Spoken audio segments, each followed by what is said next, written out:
है वह स्वभाव का चिंतन नहीं है।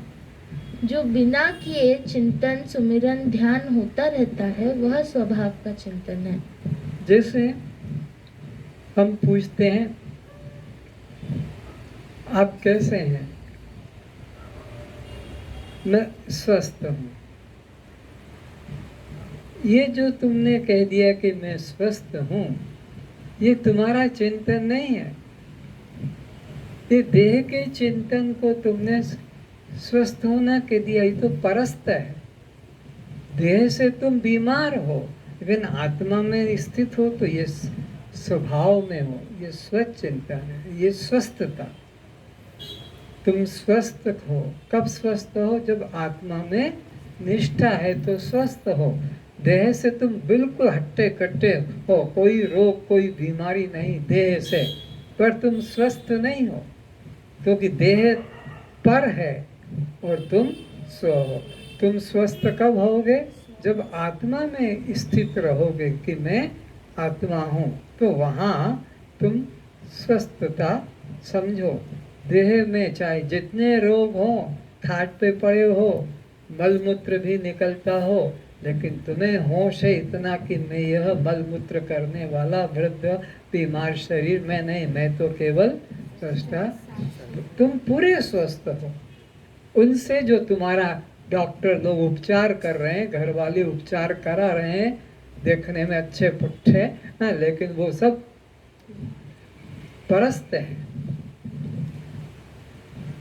जब भगवान बुद्ध के पास एक जिज्ञासु कथा सुनने आता था कल्याण की, भगवान बुद्ध उसे कथा सुनाते थे और एक दिन कहा कि महाराज मैं 3 दिन के लिए अभी नहीं आऊँगा।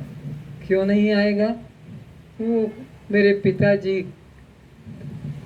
की मृत्यु हो गई है, तो उनका काम करके मैं आऊँगा। तो कहा कि वो तो मर चुके हैं, अब तू अपना कल्याण का साधन कर। नहीं नहीं, वो जरूरी है, नहीं तो गांव के लोग क्या कहेंगे कि बाप को अंतिम कर्म करने भी नहीं आया। तो पूछा बुद्ध भगवान ने, क्या तेरे पिता को मालूम था कि वो 3 दिन बाद मर जाएंगे? बोले नहीं। तो अब तू कहता है कि मैं 3 दिन बाद आ जाऊंगा, तो तेरे को पता है क्या तू 3 दिन तक रहेगा?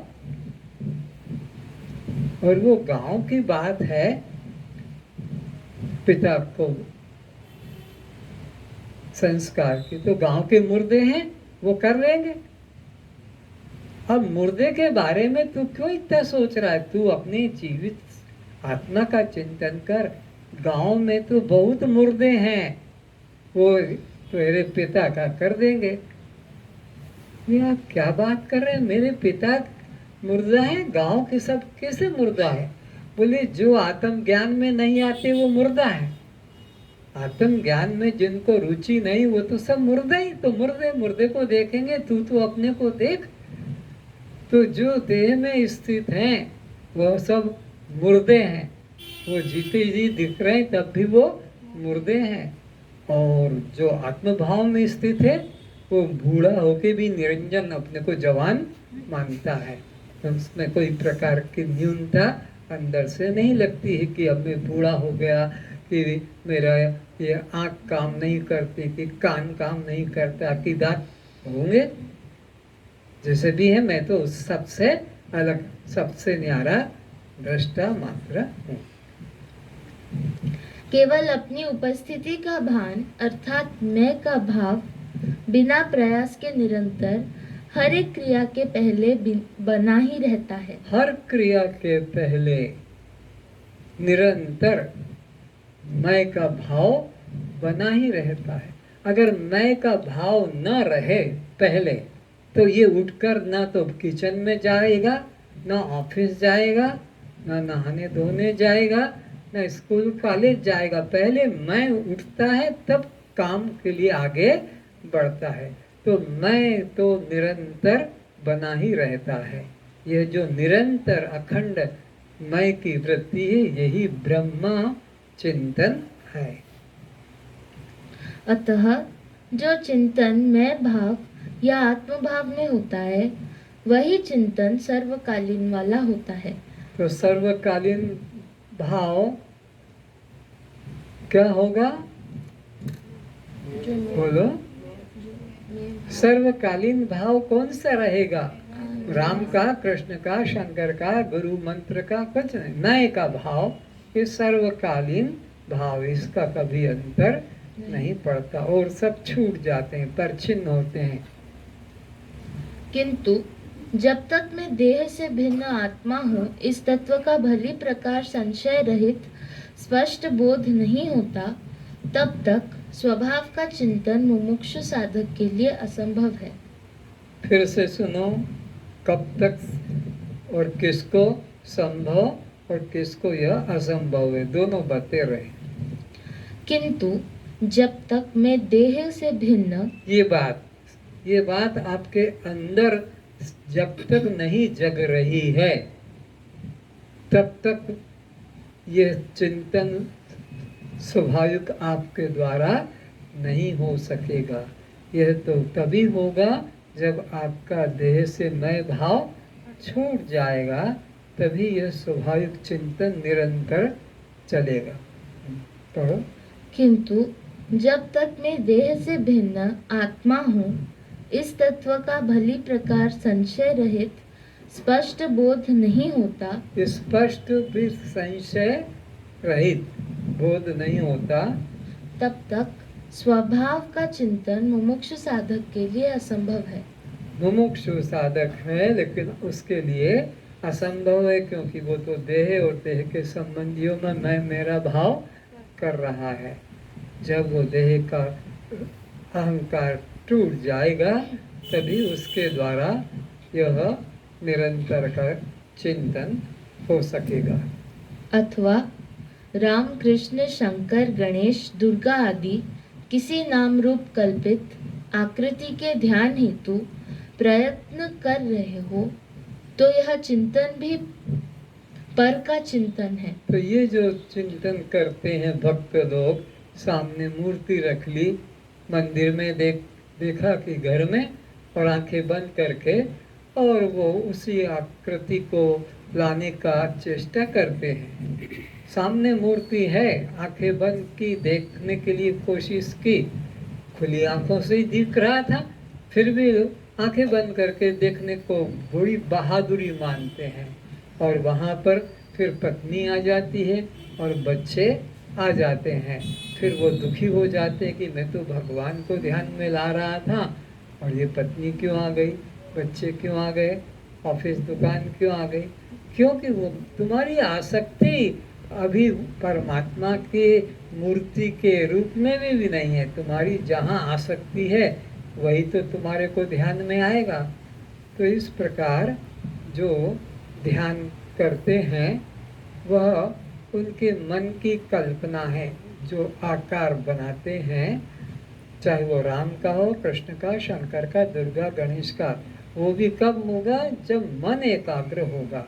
नहीं तो तुम्हारा मन तो पत्नी में, बच्चे में, दुकान में, घर में चला जाता है। तो वो भी जो कल्पित है वो भी तब होगा जब मन एकाग्र होगा। मन चंचल है तो कल्पित ध्यान में आने वाले भी वह नहीं होंगे। जैसे आत्म कल्याण यानी अपना कल्याण, आत्म उद्धार यानी अपना उद्धार, आत्महत्या अर्थात अपनी हत्या। तात्पर्य यह है कि आत्मा का अर्थ मैं से, अपने आप से, स्वयं से है, दूर से नहीं।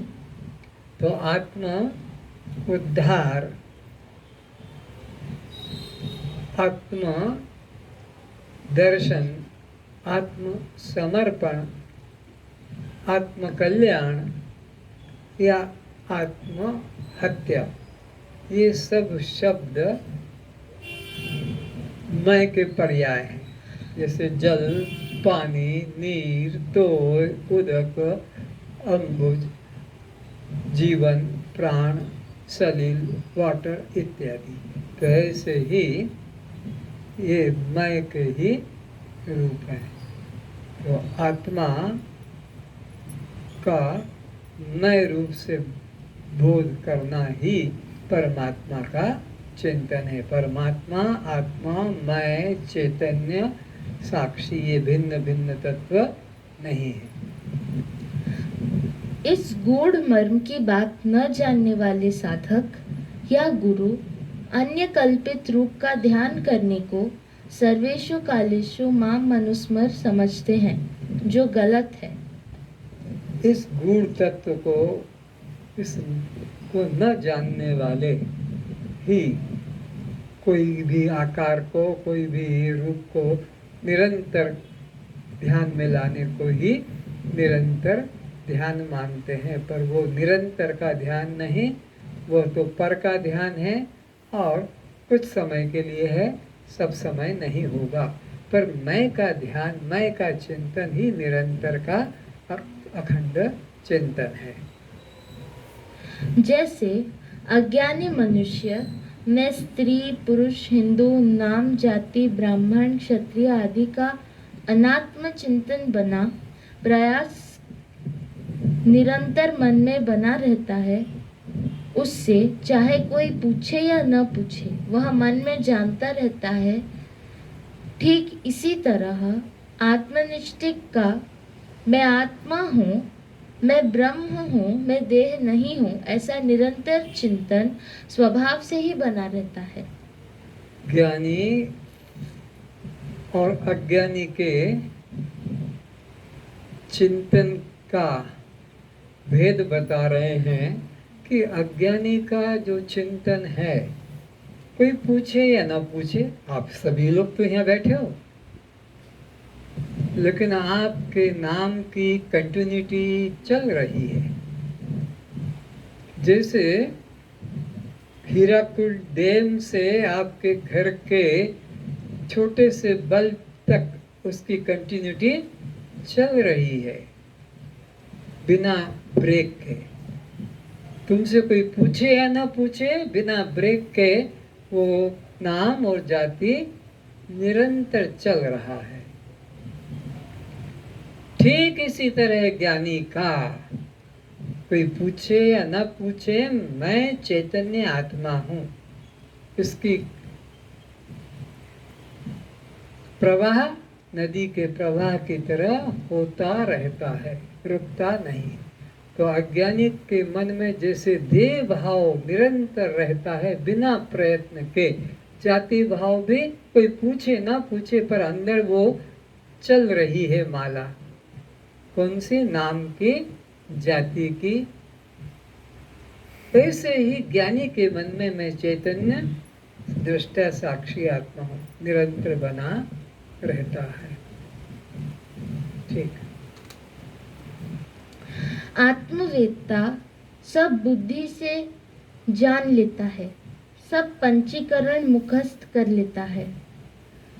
नान्य, व्याकरण, खंडन, खाद्य, वृत्ति, प्रभाकर, पंचदशी, प्रस्थान त्रयी पढ़ लेना, समझ लेना, समझा देना, पढ़ा देना, यह तत्वदर्शी ब्रह्मवेत्ता आत्मवेत्ता कहलाता है।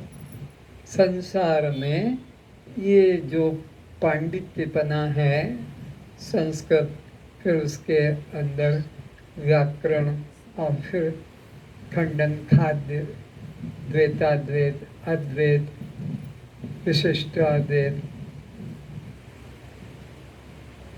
कर्म मीमांसा, उत्तर मीमांसा, इन सबको पढ़ता और पढ़ाता उसको लोग ब्रह्मनिष्ठ संत मानते हैं। पर ये ब्रह्मनिष्ठ संत का लक्षण नहीं है। जान लिया कि मैं आत्मा हूँ, अखंड हूँ, व्यापक हूँ और दूसरों को भी बताने रटाने में होशियार प्रवक्ता हो गया, लेकिन मैं देह नहीं, मैं केवल आत्मा हूँ, यह निष्ठा हो जाना दूसरी बात है। तो क्या हो जाना चाहिए? मैं देह नहीं, मैं आत्मा हूँ, ये अंदर से भाव जग जाना चाहिए। कैसा? जैसा अपने पिता के द्वारा दिया गया नाम, बताई गई जाति निश्चित कर ली गई है, जिसको कि कोई पूछे ना पूछे भूलते नहीं। ऐसे ही मैं देह नहीं, मैं आत्मा हूँ। फिर ये शास्त्रों का कोई मूल्य नहीं, पढ़ना और पढ़ाना ये पांडित्यपना, इसकी कोई जरूरत नहीं। बात तो केवल इतनी जानने की है। कहते हैं चतुराई चूल्हे पड़े और मत पड़े अचार, तुलसी आत्म ज्ञान बिना चारों वर्ण चमार। ब्राह्मण, क्षत्रिय, वैश्य, शूद्र, गृहस्थी, ब्रह्मचारी, वानप्रस्थी, सन्यासी, ये चमार है। क्या चीज? बस दो अक्षर प्रेम के पढ़े सो पंडित होय। पोथी पढ़ पढ़ जग मुआ, पंडित भया न कोय। अभी ये नाम बताया ना क्या क्या शास्त्र के, ये फिर भी वो पंडित, पंडित का मतलब है बंध और मोक्ष को जानना पंडित है, ना कि चुटैया रखना, गले में पैंता डालना, हाथ में गीता पकड़ लेना, ये पंडित का लक्षण नहीं। पंडित का मतलब है कि बंध और मोक्ष को जान लेना कि ये बंधन है और ये मोक्ष है। तो चतुराई चूल्हे पड़े मत पड़े अचार, तुलसी आत्म ज्ञान बिना चारों वर्ण चमार। महत्व है आत्मज्ञान का। मैं देह नहीं, मैं केवल आत्मा हूँ। आगे इस प्रकार के आत्मनिष्ठ के सामने स्वयं साकार राम कृष्ण शंकर विष्णु ही आकर क्यों न खड़े हो जाए। वह तो उनको वह उनके चमत्कारों को देखने की भी इच्छा नहीं करता। जो ऐसा आत्मनिष्ठ हो जाएगा, उनको सामने स्वयं कृष्ण राम हनुमान या विष्णु शंकर आकर भी खड़े हो जाएं तो भी उनकी तरफ उसका मन आकर्षित नहीं होगा, क्योंकि वो जानता है परिच्छिन्न है, एक देशी हैं, आए चले जाएंगे, ये नित्य नहीं। अज्ञानी को पता लग जाए कि कटक में भगवान राम 12 बजे या कृष्ण अवतरित होंगे, तो जितने बैठे हैं टैक्सी कर करके चले जाएंगे। कोई एक आध है जो ना जाए, लेकिन सब टैक्सी करके भगवान कृष्ण का अवतार हो रहा, चलो देखेंगे। पर ये नहीं सोचते कि उनके जिंदा रहने से कितना कल्याण हुआ, जिन्होंने दर्शन किए कितने का कल्याण हुआ। अभी जो जादू के खेल में सड़कों पर थोड़ी भीड़ हो जाने में दर्शक आकर्षित हो जाते हैं, फिर सम्मुख कोई महात्मा ज्योति नाद सुनाद देने दिखा देने की कला सिखाने वाला आ जाए या भगवान के दर्शन कराने की बात बताने लगे तो मन क्यों नहीं आकर्षित होगा? अवश्य होगा। तब वह आत्मनिष्ठ नहीं है। तो आत्मनिष्ठ कौन है? जो खास भगवान भी अगर खड़े हो जाएं तो भी उसकी ओर देखने को जाने की इच्छा नहीं होगी, वो आत्मनिष्ठ है। और नहीं तो इस सड़कों पे जादू दिखा देते हैं, डमरू बजा कर वहीं जाके भीड़ सत्संग छोड़ के और वहीं जाकर खड़े हो जाते हैं। अब तो हम तुम नहीं जाते तो मंदिर में घंटा सुन के शंख सुन के तो चले जाते हैं, फिर वहाँ तो हाथ जोड़ लेते हैं, जाके नमस्कार कर लेते हैं, प्रसाद लेते हैं, हम पे पानी छिड़क दे पंडित वो शंख का। तो बात तो वही है कि तुम वो मदारी का खेल नहीं देखा, जादूगर का खेल नहीं देखा, ये भगत का मंदिर में भगवान का खेल देखने की बात तो वही है। दृश्य में अटक गए, दृश्य में श्रद्धा है, अपने दृष्टा स्वरूप में श्रद्धा नहीं है। वह एक ब्रह्मनिष्ठ महिला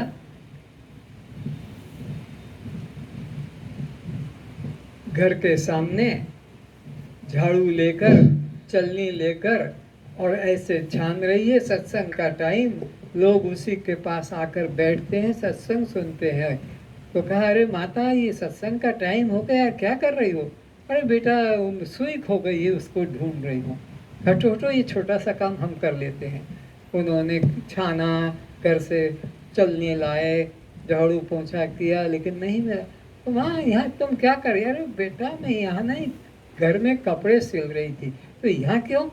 वो घर में अंधेरा है ना, इसलिए यहाँ खोज रही हूँ। ओहो, हमको ब्रह्म ज्ञान देती हो और घर में अंधेरा है इसलिए यहाँ पर सुई कैसे मिलेगी? जहाँ खोई है वहीं खोजो। अच्छा, तुम कहाँ से आ रहे हो ये तिलक लगा के, ये डोरा बांध के? बोली मंदिर से आ रहे हैं। तो परमात्मा मंदिर में मिलेगा? शास्त्रता ईश्वरा सर्वभूतानां हृदयेषु तिष्ठति, वो तो सबके हृदय में बैठा है। और मूर्ख मंदिर बना रहा है घर के अंदर।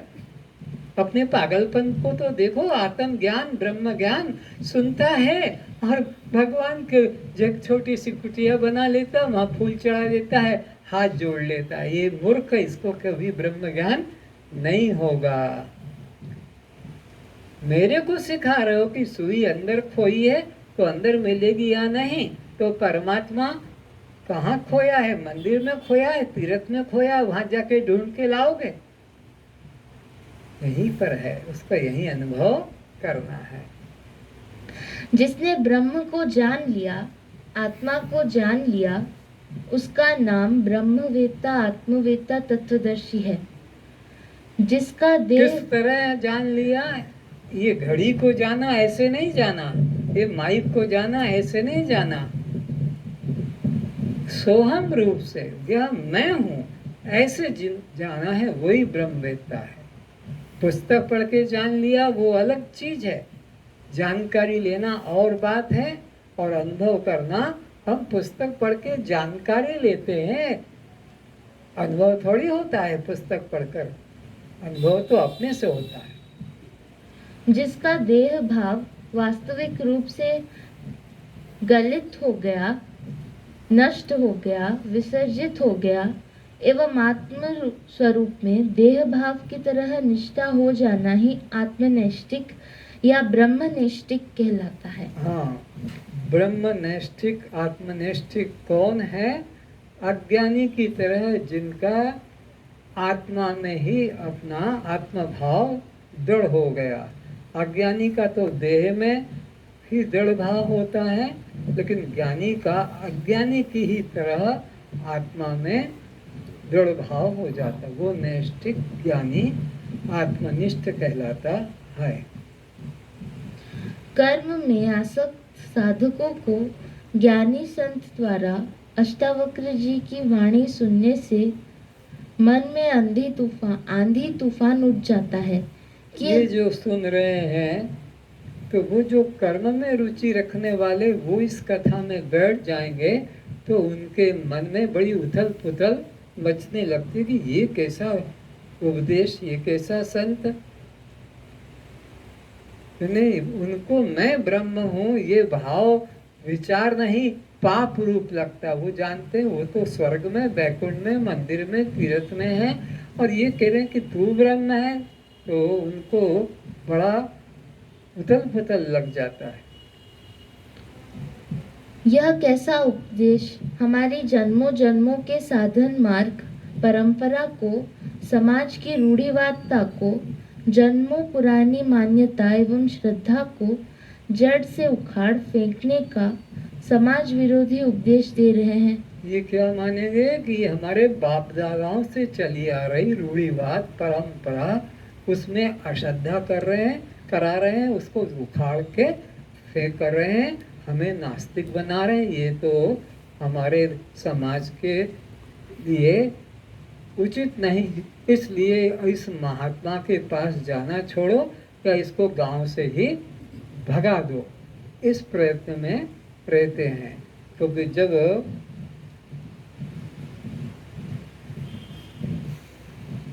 प्रवचन हो रहा था भगवान बुद्ध का, तो वहाँ एक प्रसिद्ध पंडित कथावाचक थे भारद्वाज। उनके 7 बेटे और 7 बहुएं जो कथा में रोज बैठते थे, वो सबके सब भगवान बुद्ध के कथा में जाने लगे। तो सोचा ये तो हमारा धंधा चौपट कर देगा, हमारे बेटा बहू ही निकल गए, तो गांव वाले भी नहीं आ रहे अब तो कथा में, तो अभी इसको मार डंडा गांव से निकाल देना चाहिए। और वो बुद्ध को मारने के लिए डंडा लेकर और वो बुद्ध के पास पहुँचे और गाली दे रहे हैं। तो भगवान ने उसको कहा कि बाबा थोड़ा बैठ जाओ, पानी पी लो, थक गए होगे। बोले मैं पानी पीने नहीं आया हूँ। तो एक बात तो बता दो, फिर तुम जिस लिए आए वो काम करना। क्या बात है? तो तुम्हारे घर कोई कभी आते होंगे अतिथि? हाँ हाँ, उससे तुम्हारा को क्या मतलब? अरे भाई कुछ आते हैं तो लेकर भी आते होंगे, कुछ भेंट भी। हाँ हाँ आते हैं, तुम्हें क्या मतलब? अरे अगर वो भेंट आप ना लो तो क्या होगा? क्या होगा? उसकी चीज उसके पास रहेगी। हाँ तो बाबा हम भी यही कह रहे कि तुम जो उपहार लेकर आए हो गालियों का दे रहे हो धड़ाधड़, हम नहीं लेते बाबा, ये तुम्हारी तुम जानो।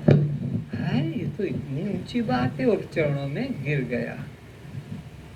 तो अज्ञानी लोग ऐसे सत्य को सुनाने वाले के विरोधी हो जाते हैं, उसको गांव से ही निकालते या जान से भी मार देते हैं। सुकरात कहो, मंसूर कहो, जीसस कहो, और भी ऐसे कितने घटनाएं घटी हैं। ऐसे नासमझ लोगों की अज्ञानता के कारण अष्टावक्र गीता सुनने पढ़ने के लिए न महात्मा राजी हैं, न उनके शिष्यों को पढ़ने सुनने की अनुमति देते हैं। मैं तो खुद महात्मा सुनाएंगे, क्योंकि महात्मा सुनाएंगे तो उनका धंधा चौपट हो जाएगा, उनकी दीवालों के ऊपर के प्लास्टर निकल जाएंगे, चूना पुताई भी कौन करेगा? क्योंकि आप तो जान लिया कि मैं ही ब्रह्म हूँ, तो कौन जाए आश्रम में और कौन जाए मंदिरों में।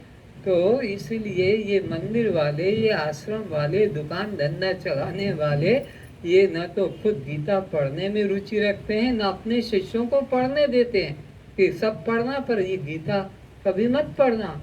अगर पढ़ोगे तो तुम्हारा संसार चौपट हो जाएगा। ये सन्यासियों के लोगों के काम की, तुम्हारे काम की नहीं है, ऐसे उनको डरा देते हैं। खुद इस निरंजन के सत्संग में बुरला में निगमानंद संप्रदाय के लोग आकर कथा सुनने लगे, और उनके गुरु के पास में ये खबर पहुंचा दी कि ये निरंजन के ब्रह्म ज्ञान की कथा में जाने लग गए हैं।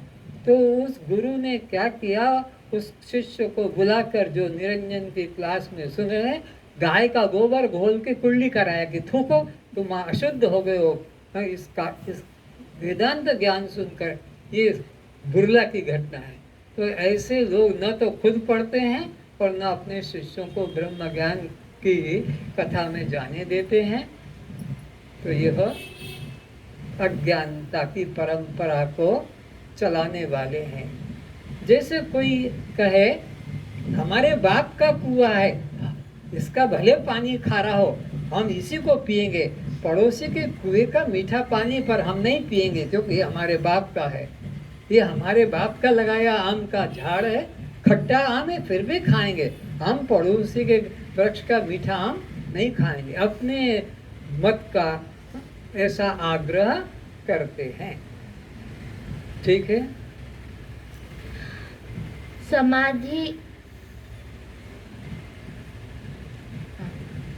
समाध्यासाधिविक्षिप्तो व्यवहारः समाधये एवं विलोक्य नियमेव एवहम् आस्थितः। कर्तृत्व भोक्तृत्व आदि की प्रवृत्ति को आज बस इतने ही, शेष चर्चा कल। सर्वे भवन्तु सुखिनः, सर्वे सन्तु निरामयाः, सर्वे भद्राणि पश्यन्तु, मा कश्चित् दुःखात् भवेत्। सब सुखी रहें, सब निरोग रहें, सभी रूपों में एक परमात्मा को देखें। इसलिए हमारे द्वारा मन वचन कर्म से किसी भी जीव को कष्ट न पहुँचाएं। यदि हमारे द्वारा किसी को कष्ट मिल रहा है, दुख मिल रहा है, शत्रु भाव जग रहा है, तो उससे अपने अपराध की क्षमा मांगो और अपने मन में आगे शत्रु भाव न रखो।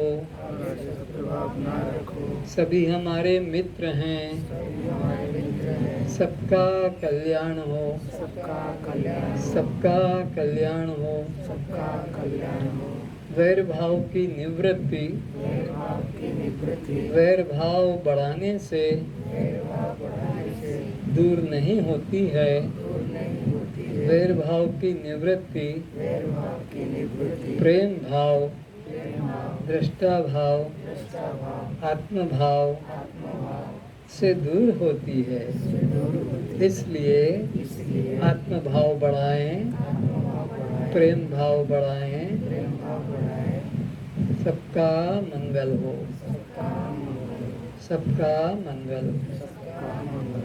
आज के प्रवचन से कुछ किसी को कष्ट हुआ हो, अच्छा न लगा हो तो मुझे क्षमा करें।